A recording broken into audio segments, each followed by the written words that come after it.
Lightning. I'm Kurai. We're here from the Duchy of the Iron Mountains, and we're going to talk about some blocking today. We're going to talk first about the basic ideas, and then some ways you can troubleshoot if you find that you're having a lot of trouble with blocking. So, to start off...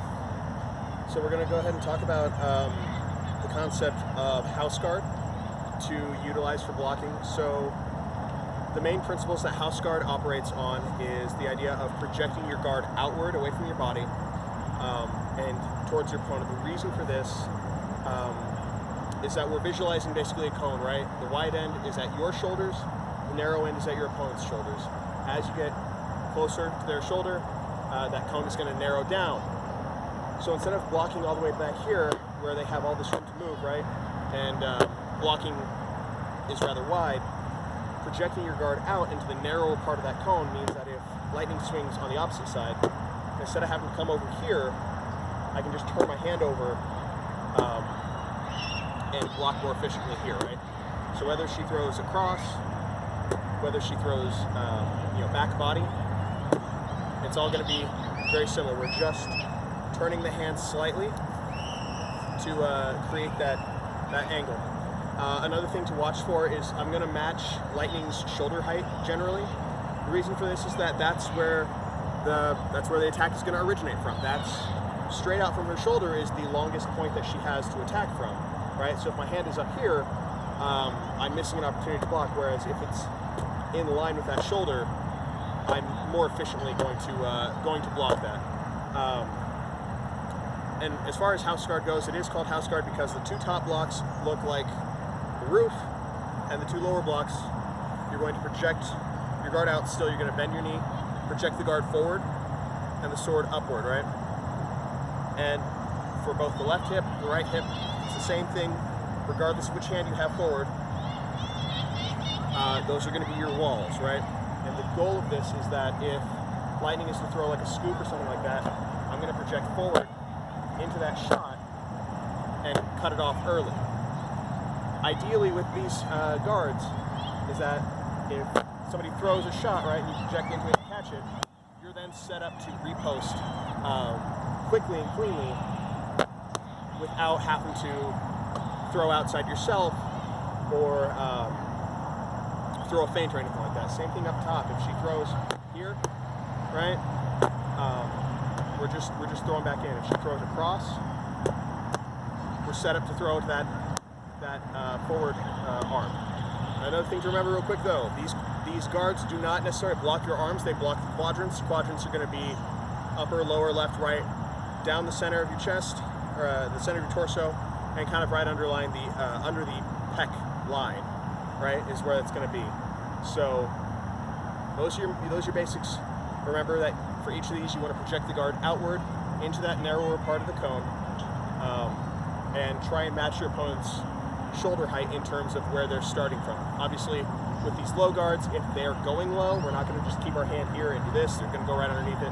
But that's one of those times you're going to move off. But the rest of the time, we're going to keep the hand matched to what we can see as the shoulder height, because that's going to be the longest point that we have from our shoulder to theirs. All right.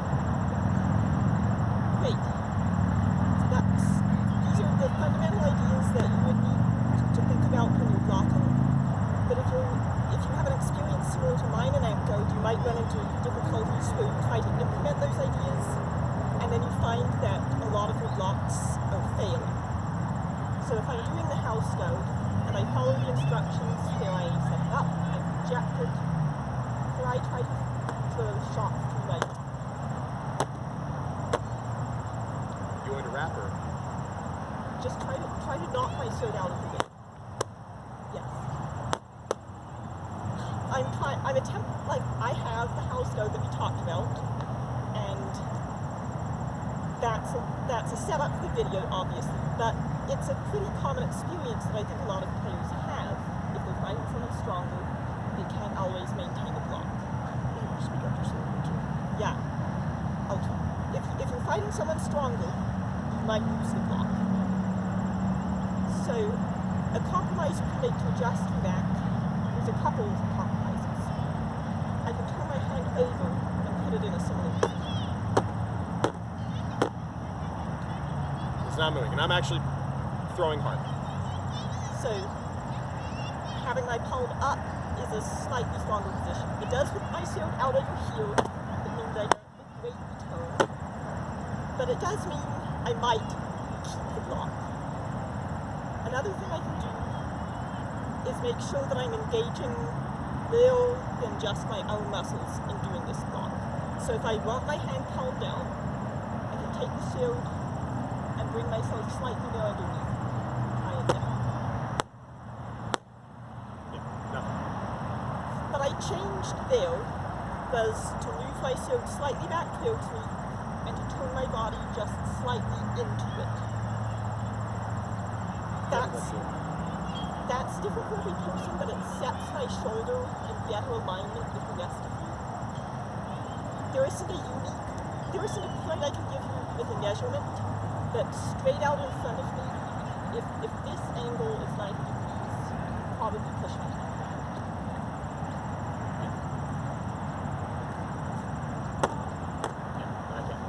If you go too far and get into here, I'm back to having no control. So find someone who's willing to help you, move slowly, and see if you can figure out where that position is. What about the wrist? Yes. So for effective blocks as well, a lot of the time you're going to see people who have their wrist cocked back like this, right? And while I will advocate that as a temporary block for a wrap shot, because if I have my wrist neutral and forward and that throws a wrap, it's going to hit, right? Unless I move. If I roll my wrist back temporarily, it blocks that shot really well. She has to go a lot deeper. But if I'm fighting like this all the time and she throws a hard shot to, somewhere up here in the sword and it cranks my wrist, that's a recipe for injury. So one of the things you want to look at when you're fighting is maintaining a neutral wrist alignment. So when you've got your hand, forward or you're holding your sword, you don't want to have your wrist necessarily turned in, and you don't want to have it rolled back. Again, temporarily to block certain inside or outside shots, that's one thing, but as a default position to absorb a lot of force, not a great idea. So what I'll recommend generally is however you're holding your sword, wherever, whether it's you're hammer gripping it, got your thumb up, modified saber, rope grip, whatever, is that you find what neutral is going to be for your hand in relation to your wrist, and that's when it's going to be your most powerful position most often. And when Annette is modifying the guards that she's using, turning the hand over, stepping in, or like altering the body position, she's maintaining that neutral wrist position. She's not cocking the wrist back, rolling it under, anything like that, because that would compromise the strength of her guard in those positions. Likewise, you don't necessarily want to be guarding in a way where your wrist is extended or flexed, where it's back real far. Again, those are not particularly strong positions. It's a great opportunity to get hurt if somebody does throw a hard shot into your guard. Just something to watch out for there. Thoughts on that? No, that's exactly right, and that comes in a lot in these lower quadrant blocks. Because if I turn my wrist into a heel, then all the force of the block, like Kurai just said, is happening by bending this joint even further back. Yeah, please don't. And I can protect my joints and stay in the game longer and have fun fighting longer by keeping that neutral position. And that happens to me a lot just in these low quadrant blocks. I think that's it. Thank you for watching. I hope this is useful. Let us know if you have questions. Hopefully this is something that you can use. And like you said, if you have any questions, we are found on the Iron Mountains page, Duchy or Empire, or message us directly, I guess. Thanks. Thanks, bye.